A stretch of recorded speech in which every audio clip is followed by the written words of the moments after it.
Hello everybody and welcome back to my channel. If you're new here, my name is Wavy and this is just Wavy Media. You're more than welcome. If you're a returning subscriber, a frequent surfer, you are more than welcome again.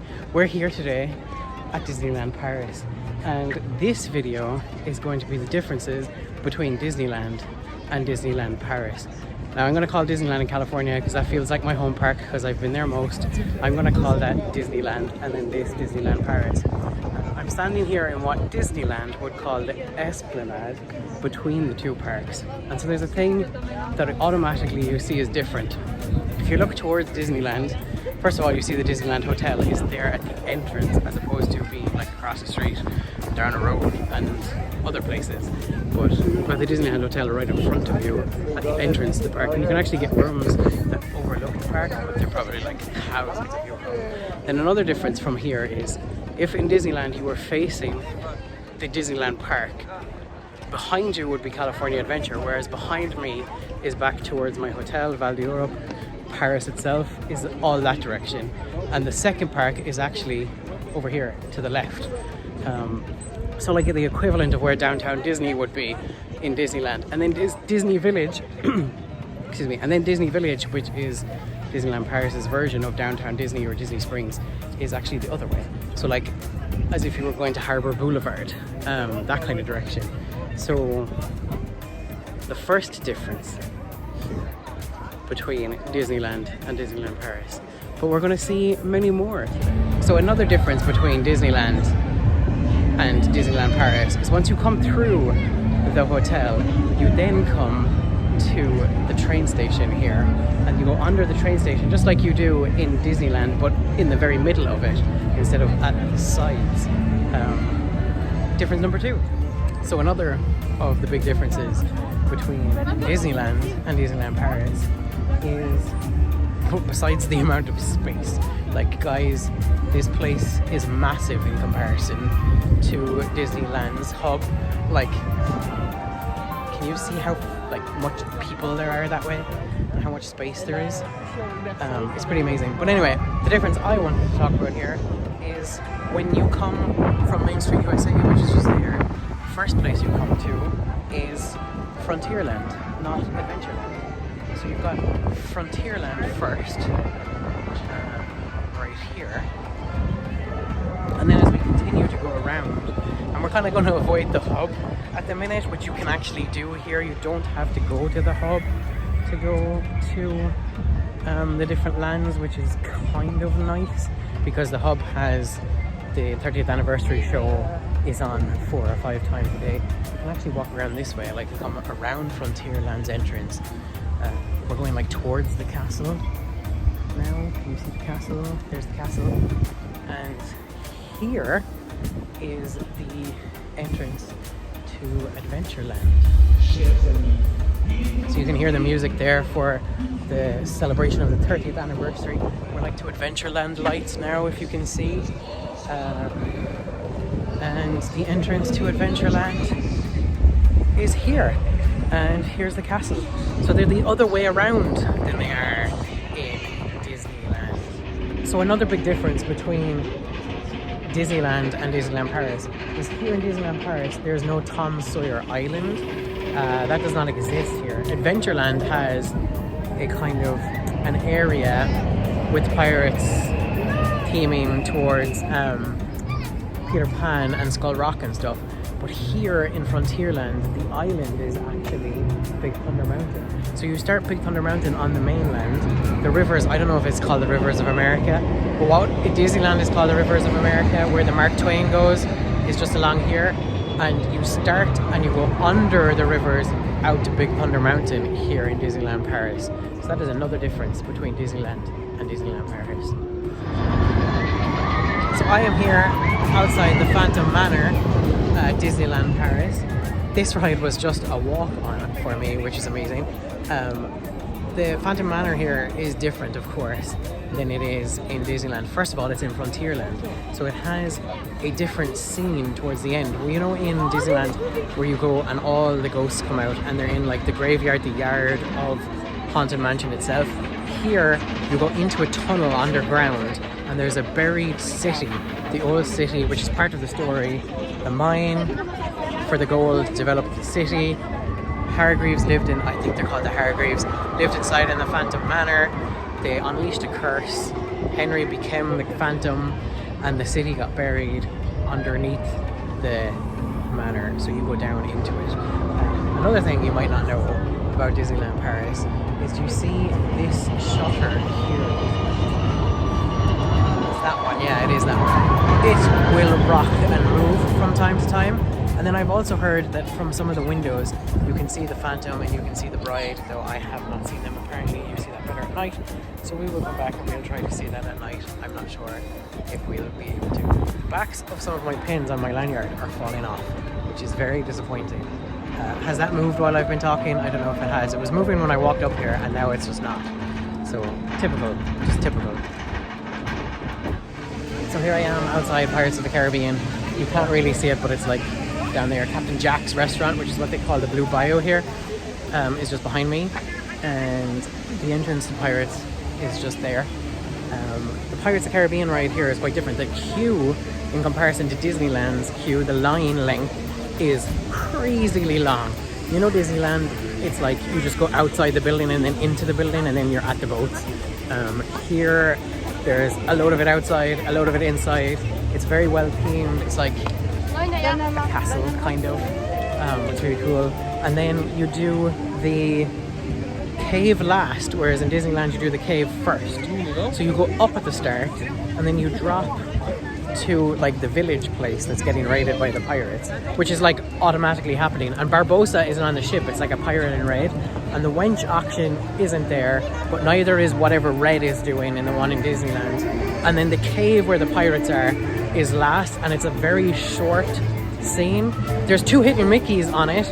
There's 3 barrels. I tried to take a picture of them, but it's very blurry. And then where Captain Jack is singing Yo Ho Yo Ho, A Pirate's Life for Me, you can also see on the coins, just as you're rounding the corner, there's 3 coins that look like a Mickey head, which I will try and take a picture of for you the next time I'm on it, because I didn't have my camera ready when I saw it. I was like, Joe, there's so many coins on this, there's probably a hidden Mickey amongst the coins, and indeed there was. So I will try and get a picture of that next time. So one of the biggest and most obvious differences between Disneyland and Disneyland Paris, besides the take on Sleeping Beauty's castle that we have here, is this land. This is Discoveryland. In every other Disney park, it's Tomorrowland. But the Imagineers learned that calling it Tomorrowland would mean it would eventually become out of date. So they named this one Discoveryland, based it on kind of steampunk Jules Verne type looks. This is Space, where is it? There's Space Mountain right there. This is Buzz Lightyear's Astro Blasters. The rides are like very similar. There's the Orbitron over there.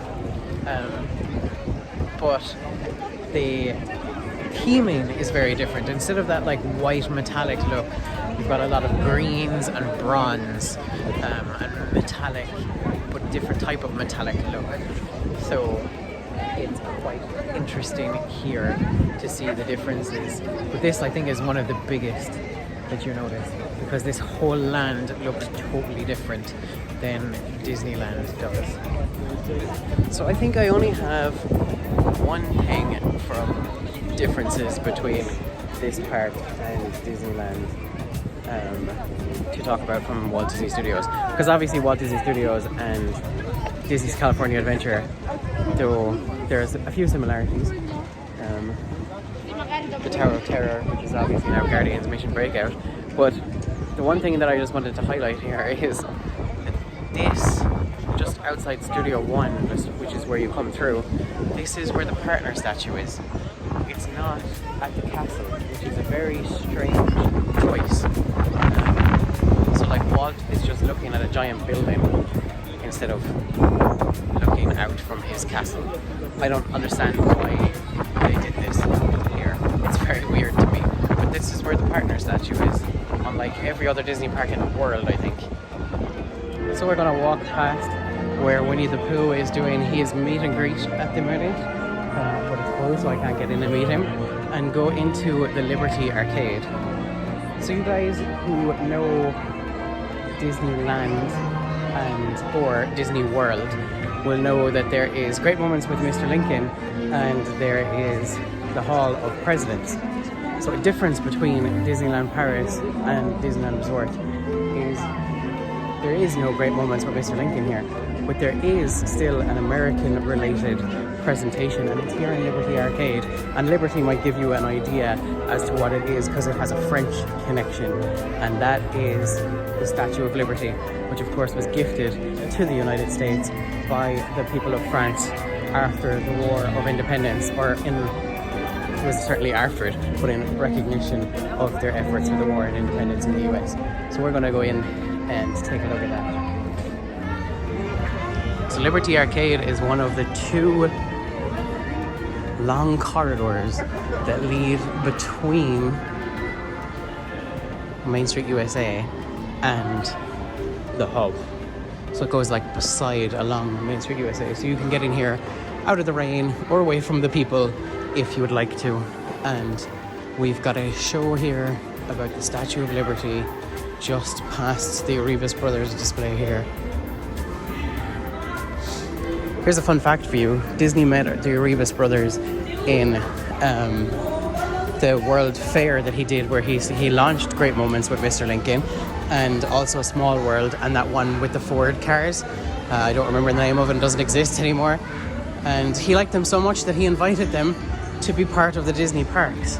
And they've been one of the longest serving vendors in Disney history. So here we go. Here's the entrance to Liberty.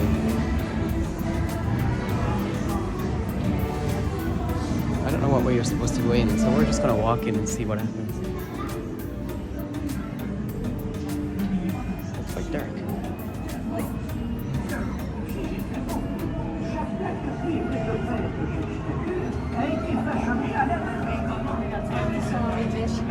Can you even see any of that?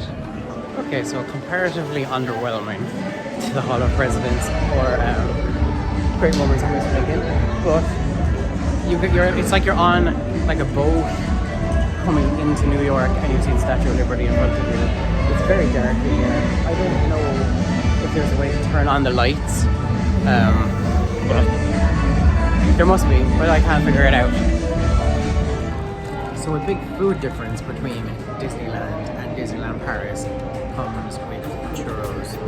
Churros, you guys know, in Disneyland and Disney World are big, long, thick yolks. And here they're little rings.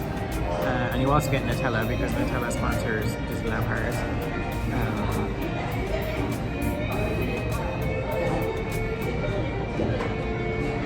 And so now I am going to eat my churro and see how it is. I love churros.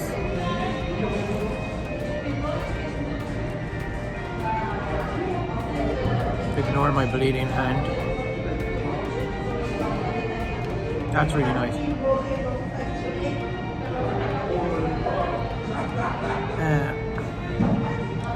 They're not the same as Disneyland's. They're a little bit different.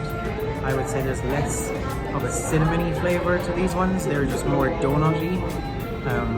But they're nice with the Nutella, and I'm happy to be able to have a churro, even though I would be happier if I was having a real Disneyland churro. So another of the big differences between Disneyland and Disneyland Paris is Indiana Jones. Here in Disneyland Paris, it is Indiana Jones and the Temple of Peril, right? Yes. The Temple, I don't know how you say that, I don't want to say. And it's a roller coaster. It's not a ride through in the car where the big ball thing comes to try and get you. It's a roller coaster. It has a loop in it. It has an inversion. It's one of the few, besides California Screaming or the Incredicoaster, and also the Space Mountain here has an inversion as well. So I'm not getting on that. I don't like it. I got on it in 2013 and I had a bag with me and the bag nearly disappeared, so that's okay. will not get on that, but that's a difference, and it is not as good. I would definitely be on it if it was the same as it is in California, or like it is in Tokyo, but no, it's different here. And I think like this is also a dead end, like this road literally just leads to that, and it's quite long. They need to put like other stuff up here or circle around or something, so that there's a lot of kind of dead ends actually in Disneyland Paris. That's another difference between Disneyland and Disneyland Paris. There's dead ends. There's places that just go to a ride or just go to a restaurant or something, and then there's nothing else, which is not really what Disneyland is about.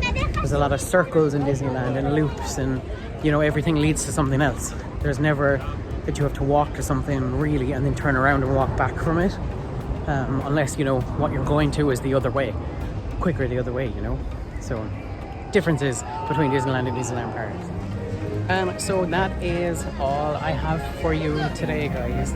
If you like this video, please give it a like. Click that subscribe button to keep the tide coming in. Hit the notification bell so that you know the next time I post a video. I will link the Disneyland Paris playlist above. You're probably going to see this multiple times because I'm just filming one outro for a number of videos. So you'll see this beignet loads of times. Yeah, thank you for surfing on a channel that's just wavy enough for surfing, and I hope you have as magical a day as I'm having today. Take care, guys.